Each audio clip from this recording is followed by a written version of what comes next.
옛날 어느 나라에 검소한 관료가 살고 있었습니다. 그는 가난했지만 열심히 공부해서 벼슬길에 오르게 되었고 나라의 살림살이를 맡아보는 중요한 자리에서 모든 일들을 공정하고 바르게 처리를 했습니다. 그가 왕의 신임을 받게 되자 주위에서 시기하는 사람들이 생겨났습니다. 그리고 어느 날 한 신하가 왕을 찾아가서 이야기를 했습니다. 전하, 그의 집에는 큰 자물쇠로 문을 잠그고 남에게 보여주지 않는 방이 있다고 합니다. 그 속에는 틀림없이 많은 재물이 감추어져 있을 것이오니 조사해 보시는 것이 좋겠습니다. 하여간 다른 사람이 잘 되는 꼴을 못 보고 근거 없는 의심을 하는 것은 예나 지금이나 다르지 않습니다. 이 말을 들은 왕은 신하들을 데리고 그의 집으로 갔습니다. 하지만 그는 소문대로 아주 검소한 생활을 하고 있었습니다. 그렇게 왕은 그의 집에 여러 군데를 두루 살피다가 정말 자물쇠가 채워져 있는 방을 보게 되었고 그 문을 열라고 이야기를 했습니다. 그러자 신하가 이렇게 얘기를 합니다. 전하, 이 방은 많이 누추합니다. 열지 않도록 해 주시옵소서. 이 방에는 저의 부끄러운 물건이 들어 있사옵니다. 이 말을 들으니까 왕이 빨리 문을 열라고 재촉을 했습니다. 그래서 할 수 없이 그 방의 문을 열었는데 그 방을 들여다본 왕과 신하들은 깜짝 놀랐습니다. 방 안에는 헌옷 한 벌이 상 위에 놓여져 있었습니다. 왕은 도대체 이 상 위에 이렇게 헌옷을 왜 올려 놓았는지 그 신하에게 물었습니다. 그 신하가 이렇게 대답을 했습니다. 저는 지금 벼슬자리에서 행복하게 살고 있습니다. 그런데 가끔 분에 넘치는 헛된 마음이 생길 때가 있습니다.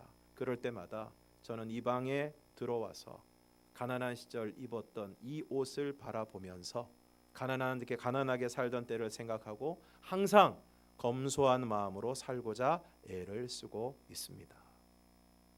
수많은 대적들의 위협과 방해에도 불구하고 52일 만에 예루살렘 성벽 재건 공사를 이루어냅니다. 그리고 7째 달에 모든 백성이 일제히 수문 앞 광장에 모여 모세의 율법책의 말씀을 듣습니다. 그리고 그 말씀대로 살지 못하는 자신들의 모습을 발견하고 온 백성들이 그 말씀 앞에서 울게 됩니다. 그리고 그달 29날에 다시 모여 금식하고 굵은 베옷을 입고 티끌을 무릅쓰고 자기들의 죄와 조상들의 허물을 자복합니다. 그리고 견고한 언약을 세워서 기록하고 방백들과 레위 사람들과 제사장들이 그것을 앞으로 잘 지키겠다고 그것을 인봉합니다. 그리고 형제 귀족들을 따라 맹세하는데 먼저 이방 사람들과 결혼하지 않기로 맹세합니다. 그리고 안식일이나 성일에는 매매하지 않고 7째 해, 그러니까 안식년에는 땅을 쉬게 하고 모든 빚을 율법의 조항대로 탕감하겠다고 결심을 합니다. 또 스스로 규례를 정해서 세겔의 3분의 1을 들여 하나님의 전을 위하여 쓰게 하고 각각 종족대로 여호와의 제단에서 살을 나무를 바치고 해마다 토지 소산의 만물과 또한 모든 과목 열매의 11조를 하나님 앞에 드려서 그것을 레위인들이 쓸 수 있도록 하고 그렇게 해서 하나님 앞에 드려야 할 것들을 드리기로 얘기를 합니다. 느헤미야 10장 38절과 39절을 함께 읽겠습니다. 시작. 레위 사람들이 11조를 받을 때에는 아론의 제사장 한 사람이 함께 있을 것이요 레위 사람들은 그 11조의 10분의 1을 가져다가 우리 하나님의 전 곳간의 여러 방에 두되 곧 이스라엘 자손과 레위 자손이 거제로 드린 곡식과 새 포도주와 가져다가 성소의 그릇들을 두는 골방 곧 섬기는 제사장들과 문지기들과 노래하는 자들이 있는 골방에 둘 것이라. 그리하여 우리가 우리 하나님의 전을 버려두지 아니하리라. 39절 말씀에서 그리하여 우리가 우리 하나님의 전을 버려두지 않겠다고 맹세합니다. 이후에 백성의 지도자들은 아직도 황폐한 예루살렘 성 안에 거주하게 되고 그 남은 백성은 제비를 뽑아 10분의 1은 거룩한 성 예루살렘에 거주하게 하고 10분의 9는 다른 성읍에 거주하게 합니다. 왜 제비를 뽑았을까요? 예루살렘 성벽 재건은 완공했지만 여전히 예루살렘에서 살아가는 것이 쉽지 않았기 때문입니다. 여전히 땅은 황폐하고 삶의 환경이 녹록지 않은 상황이었습니다. 그러한 상황에서 누구도 그곳에서 살려고 하지 않았기 때문에 제비를 뽑아서 10분의 1은 예루살렘에 거주하게 하고 10분의 9는 다른 성읍에서 살아가도록 했던 것입니다. 그리고 예루살렘에 거주하기를 자원하는 사람, 자기가 자원해서 예루살렘에 거주하겠다고 이야기한 백성들, 그 백성들을 다른 백성들이 축복합니다. 그리고 12장 27절 이하에서 예루살렘 성벽 봉헌식을 거행하고 큰 무리를 둘로 나누어서 성벽 위에서 행진을 하게 합니다. 그리고 그 무리가 다시 한 곳에 모여서 큰 제사를 드리고 심히 즐거워합니다.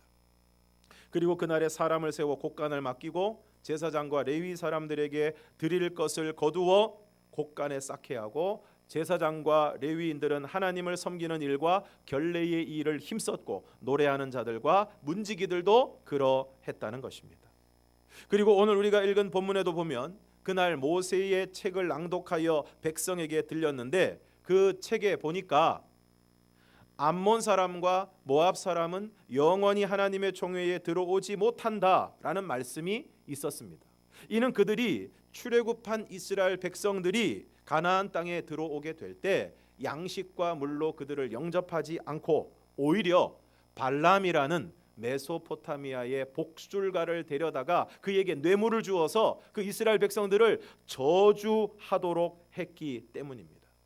이에 백성이 이 율법의 말씀을 듣고 곧 섞인 무리를 이스라엘 백성들 가운데 있는 암몬 사람과 모압 사람을 그 가운데서 분리했다고 말씀하고 있습니다. 이것은 단순히 이방인을 배척하고 인종을 차별하는 행위가 아니라 하나님의 백성인 이스라엘 백성이 하나님의 백성으로서의 정체성을 확고하게 하기 위해서 신앙의 순수성을 유지하기 위해서 거룩하게 구별한 사건이라고 이야기할 수 있습니다. 그리고 지난 12년 동안 유다의 총독으로 성벽 재건 공사를 끝내고 에스라를 통하여 이스라엘의 영적 재건과 정비를 이룬 느헤미야는 처음 왕에게 약속한 대로 아닥사스다 왕에게 돌아갔다가 얼마간의 시간이 지나 다시 예루살렘으로 돌아오게 되는데 예루살렘으로 돌아왔을 때 느헤미야는 아주 기가 막힌 광경을 보게 됩니다. 본문 4절에서 7절을 우리가 함께 읽겠습니다. 4절에서 7절 시작. 이전에 우리 하나님의 전에 방을 맡은 제사장 엘리야십이 도비야와 연락이 있었으므로 도비야를 위하여 한 큰 방을 만들었으니 그 방은 원래 유향과 그릇과 또 레위 사람들과 노래하는 자들과 문지기들에게 11조로 주는 곡물과 새 포도주와 기름과 또 제사장들에게 주는 거제물을 두는 곳이라. 그때에는 내가 예루살렘에 있지 아니하였느니라. 바벨론 왕 아닥사스다 32년에 내가 왕에게 나아갔다가 며칠 후에 왕에게 말미를 청하고 예루살렘에 이르러서야 엘리야십이 도비야를 위하여 하나님의 전뜰에 방을 만든 악한 일을 안지라. 느헤미야가 무엇을 보았습니까? 제사장 엘리야십이 도비야를 위하여 하나님의 전에 큰 방을 만들었는데 원래 그 방은 소재물과 유향과 그릇들과 또 레위 사람들과 노래하는 자들과 문지기들에게 11조로 주는 곡물과 새 포도주와 기름과 또 제사장들에게 주는 거제물을 두는 방이었습니다. 그런데 바로 그 방을 제사장 엘리야십이 다름 아닌 제사장이 도비야에게 그 방을 내어 준 것입니다. 여러분, 도비야가 어떤 사람입니까? 도비야는 앞선 말씀에서 영원히 하나님의 총회에 들어오지 못한다고 이야기했던 암몬 사람으로 원래 바사궁의 시종으로 있다가 돌아와서 자기 족속의 족장이 되었다고 합니다. 그리고 느헤미야 당시 사마리아의 총독이었던 호론 사람 산발랏의 참모가 되어서 이스라엘 성벽 재건을 가장 극렬하게 반대하고 방해했던 인물이 바로 도비아입니다. 그런데 그런 도비아가 오늘 떡하니 하나님의 성전의 큰 방을 차지하고 있었던 것입니다. 어떻게 이런 일이 가능합니까? 느헤미야 6장 15절에서 19절을 우리가 함께 읽겠습니다. 시작. 성벽 역사가 52일 만인 엘룰월 25일에 끝남에 우리의 모든 대적과 주위에 있는 이방 족속들이 이를 듣고 다 두려워하여 크게 낙담하였으니 그들이 우리 하나님께서 이 역사를 이루신 것을 알미니라. 또한 그때에 유다의 귀족들이 여러 번 도비아에게 편지하였고 도비아의 편지도 그들에게 이르렀으니 도비아는 아라의 아들 스가냐의 사위가 되었고 도비아의 아들 요하난도 베레게의 아들 무슬람의 딸을 아내로 맞이하였으므로 유다에서 그와 동맹한 자가 많음이라. 그들이 도비아의 선행을 내 앞에 말하고 또 내 말도 그들에게 전하매 도비아가 내게 편지하여 나를 두렵게 하고자 하였느니라. 느헤미야 6장 15절에서 19절 말씀을 보면 도비아 자신이 먼저 아라의 아들 스가냐의 사위가 되었고 또 자신의 아들 요하난도 베레기야의 아들 무슬람의 딸을 아내로 맞아들여서 정략 결혼을 통해서 유다의 많은 사람들과 아주 긴밀한 관계를 가지고 있었다는 것입니다. 그리고 18절 하반절을 보면 유다에서 그와 동맹한 자가 많았다고 말씀하고 있습니다. 그래서 성벽 재건 공사를 하는 중에도 유다의 귀족들이 여러 번 도비아에게 편지를 했고 도비아의 편지도 그들에게 이르렀다고 말씀하고 있습니다. 우리는 이것은 내통이라고 이야기합니다. 그리고 19절에 보면 유다에서 그와 동맹한 자들이 도비아의 선행을 느헤미야 앞에서 말하고 느헤미야의 말도 도비아에게 전해서 도비아가 편지로 느헤미야를 두렵게 하고자 했다는 것입니다. 이 정치 드라마 같은 것을 보면 어떤 비리 사건을 수사하는 검사가 있는데 어느 날 친분이 있는 사람의 부탁으로 식사 자리나 술자리에 가게 됩니다. 그러면 잠시 후 그 자리에 그 비리 사건의 주모자가 나타납니다. 이 검사가 깜짝 놀라서 알고 봤더니 그 비리 사건의 주모자가 그 검사의 지인과 친분을 이용해서 그런 자리를 마련한 것을 알 수 있습니다. 오늘 도비아는 자신도 유다 사람의 사위이고 자신의 아들도 그렇게 해서 유다의 많은 인맥을 가지고 있었습니다. 그래서 유다의 귀족들이 느헤미야 앞에서 도비아의 선행을 말하고 느헤미야의 말을 도비아에게 다 전할 정도로 아주 친한 관계였습니다.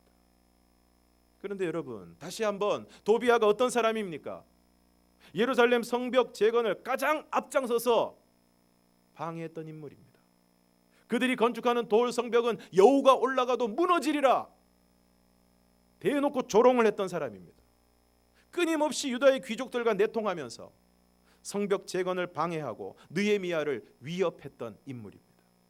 그런데 오늘 유다의 귀족들이 도비아와 관계를 맺고 심지어 제사장 엘리야십이 영원히 하나님의 총회에 들어올 수 없다고 모세의 책에 기록된 암몬 사람 도비아를 예루살렘 재건과 부흥을 가장 극렬하게 반대했던 그런 인간에게 다른 것도 아니고 하나님의 전 아내, 원래 소재물과 유향과 그릇과 레위인에게 주는 11조와 제사장에게 주는 거제물을 보관하여 두는 거룩한 방을 떡하니 차지하고 그것을 쓰고 있는 것입니다. 이것은 마치 오늘날 교회를 무너뜨리고 교인들을 미혹하는 이단의 무리에게 그 일을 더 열심히 하라고 우리 교회에 사무실을 내어주고 교역자실을 내어주는 것과 마찬가지입니다. 오늘 나에게 도비아는 누굽니까? 교회를 무너뜨리고 나의 신앙을 무너뜨리려 함에도 불구하고 그냥 그 사람이 나한테 잘해준다고 해서, 그 사람과 내가 안 지가 오래됐다고 해서, 그 사람과 내가 친분이 있다고 해서 계속 부적절한 관계를 가지고 있는 사람이 있지는 않습니까? 그 사람이 계속해서 나의 신앙에, 나의 삶에 부정적인 영향을 주고 있음에도 불구하고 정 때문에 끊어버리지 못하는 관계가 있지는 않습니까? 그래서 하나님의 백성이고 하나님의 일꾼임에도 불구하고 오늘 제사장 엘리야십이 도비야에게 하나님의 전의 방을 내어준 것처럼 오늘 여러분의 마음을 내어주고 있지는 않습니까? 오늘날 도비야가 내 마음에 들어와서 교회에 들어와서 마음껏 활개를 치고 있음에도 불구하고 오늘 우리는 아무렇지도 않게 살아가고 있지는 않습니까?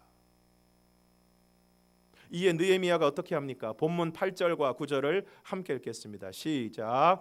내가 심히 근심하여 도비야의 세간을 그 방 밖으로 다 내어 던지고 명령하여 그 방을 정결하게 하고 하나님의 전의 그릇과 소제물과 유향을 다시 그리로 들여 놓았느니라. 느헤미야가 심히 근심하여 도비야의 세간을 그 방 밖으로 다 내어 던져버립니다. 여기서 느헤미야가 심히 근심했다는 것은 도비야를 용납한 엘리야십의 악을 보고 경악하고 분노했음을 보여주는 것입니다. 그런데 이런 느헤미야의 분노와 행동을 볼 때 누군가가 생각이 납니다. 마태복음 21장 12절에서 13절을 우리가 함께 읽겠습니다. 시작. 예수께서 성전에 들어가사 성전 안에서 매매하는 모든 사람들을 내쫓으시며 돈 바꾸는 사람들의 상과 비둘기 파는 사람들의 의자를 둘러 엎으시고 그들에게 이르시되 기록된 바 내 집은 기도하는 집이라 일컬음을 받으리라 하였거늘 너희는 강도의 소굴을 만드는도다 하시니라. 십자가를 지시기 위해 예수님이 예루살렘 성에 들어가셨는데 예루살렘 성에 들어가셔서 성전에 가 보니까 성전 안에서 사람들이 재물들을 사고 파느라 그리고 돈을 바꾸어 주느라 정신이 없습니다. 도대체 여기가 성전인지 시장인지 분간이 되질 않습니다. 이 예수님께서 성전 안에서 매매하는 모든 사람들을 다 내어 쫓으십니다. 그리고 돈 바꾸는 사람들과 비둘기 파는 사람들의 의자를 둘러 엎으십니다. 아마 성경에 나오는 예수님의 모습 가운데 가장 과격한 모습일 것입니다. 그것은 무엇을 얘기하고 있는 것입니까? 예수님이 이 일에 대해서 그만큼 분노하셨다는 것입니다. 재물을 파는 장사꾼들이 제사장들과 결탁해서 성전에서 재물을 아주 비싼 값에 팔아 넘기고 그 이익금의 일부를 제사장에게 주어서 제사장이 그것을 착복하는 것입니다. 돈 바꾸는 일 역시 로마 황제의 얼굴이 새겨진 로마 화폐를 성전에 드릴 수 없기 때문에 그것을 유대의 화폐로 바꾸어서 성전에 드려야 하는데 그 과정에서 생기는 이익금을 역시 환전상과 제사장을 비롯한 성전의 지도자들이 나누어 먹었던 것입니다. 이에 그들을 쫓아내시고 상과 의자를 둘러 엎으시면서 주님이 말씀하십니다. 기록된 바 내 집은 기도하는 집이라 일컬음을 받으리라 하였거늘 너희는 강도의 소굴을 만드는도다. 여기 내 집은 기도하는 집이라 하는 말씀은 이사야 56장 7절을 인용하신 말씀인데 이사야 56장 6절과 7절을 함께 읽겠습니다. 시작. 또 여호와와 연합하여 그를 섬기며 여호와의 이름을 사랑하며 그의 종이 되며 안식일을 지켜 더럽히지 아니하며 나의 언약을 굳게 지키는 이방인마다 내가 곧 그들을 나의 성산으로 인도하여 기도하는 내 집에서 그들을 기쁘게 할 것이며 그들의 번제와 희생을 나의 제단에서 기꺼이 받게 되리니 이는 내 집은 만민이 기도하는 집이라 일컬음이 될 것임이라. 그러므로 기도하는 집이라는 말씀의 의미는 하나님을 사랑하고 안식일을 지키고 말씀을 지키는 사람은 누구나 이전에 나와서 하나님께 예배하고 기도할 수 있는 그런 집이라는 말씀입니다. 이처럼 하나님을 사랑하는 사람이 와서 하나님을 예배하고 기도하는 집인 만민이 기도하는 집인 성전이 어떻게 되었습니까? 제사장과 결탁한 장사꾼들이 힘없는 백성들을 상대로 부당한 이익을 취하여 착복하고 자신의 배를 채우는 강도의 소굴로 만들어 버렸다는 것입니다.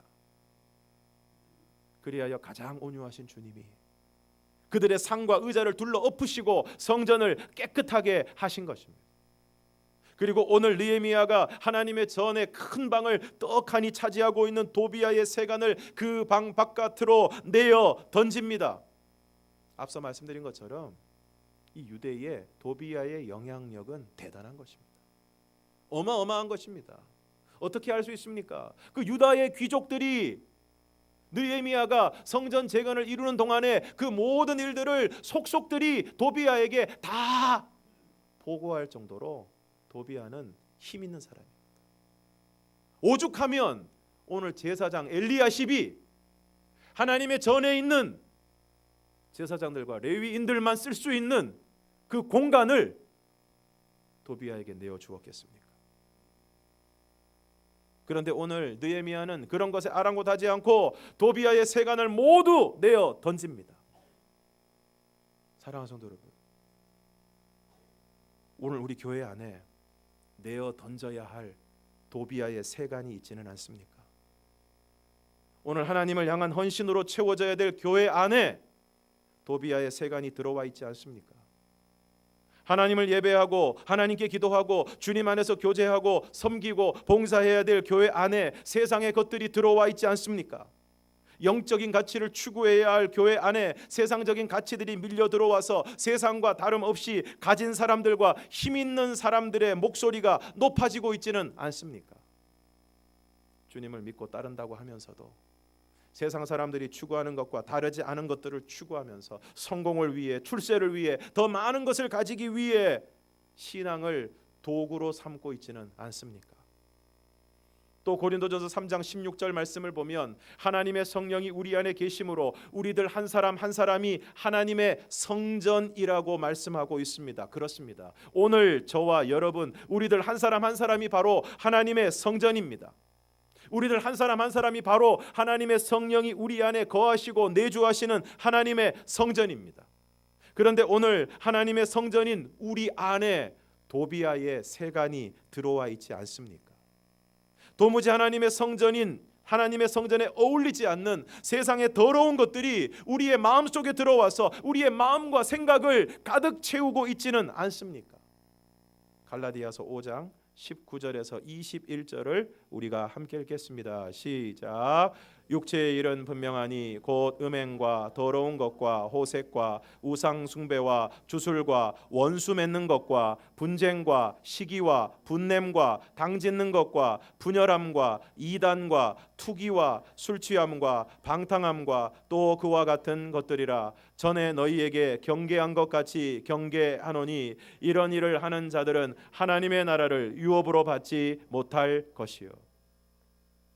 사랑하는 성도 여러분, 오늘 여러분 안에 음행과 더러운 것과 호색이 있지 않습니까? 최근에 100주년 기념교회 이재철 목사님이 설교하시는 가운데 아주 충격적인 내용을 말씀을 하셨습니다.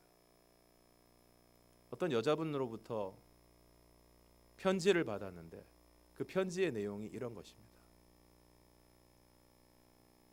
자신이 오랫동안 한 교회를 섬기고 있고 자신의 남편도 그 교회의 장로였다는 것입니다. 그런데 그 장로인 남편이 이 부인이 오랫동안 암투병을 하면서 어려움을 겪게 되니까 이혼을 요구했다는 것입니다. 그렇게 이혼을 요구하고 또 다른 여자를 만나서 그 여자와 동거하면서 그 여자와 함께 100주년 기념교회에서 아주 행복하게 신앙생활을 하고 있다는 얘기를 들었다는 것입니다. 그래서 이 부인 되시는 분이 견딜 수 없어서 그 내용을 써서 목사님에게 보냈고, 목사님은 주일 예배 시간에 그 편지의 내용을 있는 그대로 읽어주시면서 그 설교 시간에 그분에 대해서 이렇게 질문을 했습니다. 혹시 지금 이 자리에서 예배를 드리고 그 장로님이 예배를 드리고 있다면 묻고 싶습니다. 그 장로님은 도대체 왜 예배를 드리는 것입니까? 도대체 신앙생활 한다는 것은 무엇입니까?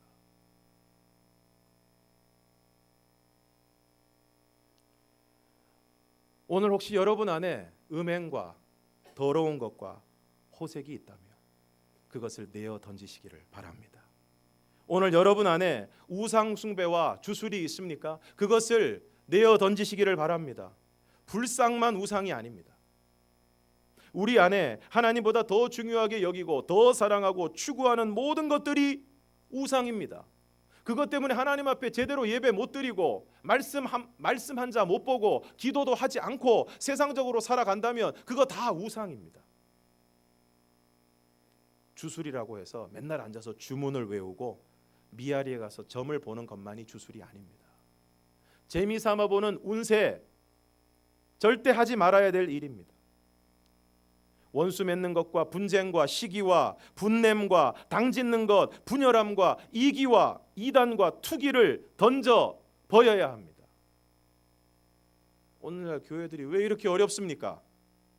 한 번 해병은 영원한 해병이 아니고 한 번 원수는 영원한 원수이기 때문입니다. 그로 인해서 분쟁이 끊이지 않습니다. 절대 마음을 풀지 않습니다. 그래서 오늘날 가장 화목과 평화를 이루어야 할 교회가 싸움터가 되었습니다. 우리 안에 시기와 분노가 가득합니다. 당을 짓고 분열하고 자기가 옳다고 하고 그 주장과 고집을 절대로 꺾지 않습니다. 실제로 법조계에 계신 분들의 말씀을 들어보면 세상 법정에서 조정을 하면 놀랍게도 세상 사람들은 조정이 되는데 교회 사람들은 절대로 조정이 안 된다고 합니다. 시기와 투기가 조선시대 궁궐보다 더합니다. 술 취함과 방탕이 있습니까? 내어 던져야 합니다. 문제는 도비아의 세간이 들어와 있는 한 원래 그 자리에 들어와야 할 것들이 들어오지를 못한다는 것입니다. 원래 그 방이 어떤 방입니까? 5절을 다시 한번 읽겠습니다. 시작. 도비아를 위하여 한 큰 방을 만들었으니 그 방은 원래 소재물과 유향과 그릇과 또 레위 사람들과 노래하는 자들과 문지기들에게 11조로 주는 곡물과 새 포도주와 기름과 또 제사장들에게 주는 거제물을 두는 곳이라. 원래 그 방은 소재물과 유향과 그릇과 레위 사람들, 찬양대원들, 문지기들에게 11조로 두는 곡물과 새 포도주와 기름, 그리고 제사장들에게 주는 거제물을 두는 곳이었습니다. 하나님께 제물로 드려지고 레위인과 제사장들에게 주어서 맡은 바 직무를 감당하도록 하는 물건들이 들어있는 곳이었습니다. 그런데 그 방에 얼토당토 않게 도비아 같은 인간이 들어와 있으니, 도비아의 세간이 들어와 있으니 어떻게 되었겠습니까? 하나님 앞에 드려져야 될 제사가 제대로 드려지지 못하고 그 제사를 돕고 찬양하고 성전을 지켜야 할 레위인들이 먹고 살 길이 막막하니까 다 도망을 가버렸습니다. 10절과 11절을 함께 읽겠습니다. 시작. 내가 또 알아본즉 레위 사람들이 받을 몫을 주지 아니하였으므로 그 직무를 행하는 레위 사람들과 노래하는 자들이 각각 자기 밭으로 도망하였기로 내가 모든 민장을 꾸짖어 이르기를 하나님의 전이 어찌하여 버림바 되었느냐 하고 곧 레위 사람을 불러 모아 다시 제자리에 세웠더니. 그러면 오늘 하나님의 성령이 계시는 하나님의 성전인 우리 안에 원래 있어야 할 것은 무엇입니까? 갈라디아서 5장 22절에서 23절을 함께 읽겠습니다. 시작. 오직 성령의 열매는 사랑과 일합과 화평과 오래 참음과 자비와 양선과 충성과 온유와 절제니 이 같은 것을 금지할 법이 없느니라. 오늘 하나님의 성령이 계시는 하나님의 성전인 우리 안에 원래 있어야 할 것은 미움이 아니라 사랑입니다. 분쟁과 시기와 분냄과 땅짓는 것과 분열함과 이단과 투기가 아니라 사랑입니다. 또 우리 안에 있어야 할 것은 희락입니다. 비관과 낙심이 아니라 기쁨입니다. 너무 많이 미워했고 지금까지도 너무 많이 싸웠습니다. 우리 안에 있어야 될 것은 화평입니다. 이미 화를 너무 많이 내었습니다. 그래서 화를 얼마나 냈는지 이제는 사실은 화가 안 났는데도 가만히만 있어도 화난 것처럼 보입니다. 우리 안에 있어야 될 것은 오래 참음입니다.